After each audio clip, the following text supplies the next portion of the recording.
Menghapus jejak login akun Gmail kita di PC maupun laptop yang juga digunakan oleh orang lain, alias perangkatnya bukan milik kita pribadi, sangat penting untuk menjaga keamanan akun kita agar tidak disalahgunakan oleh orang lain. Nah, caranya, setelah kita selesai logout,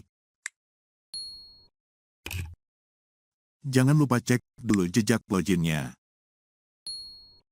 Jika masih muncul jejak atau historinya seperti ini, maka hapus.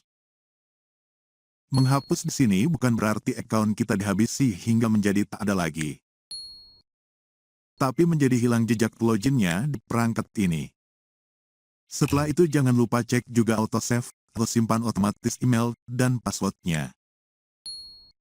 Siapa tahu fitur autosave-nya aktif ketika kita membuka akun kita.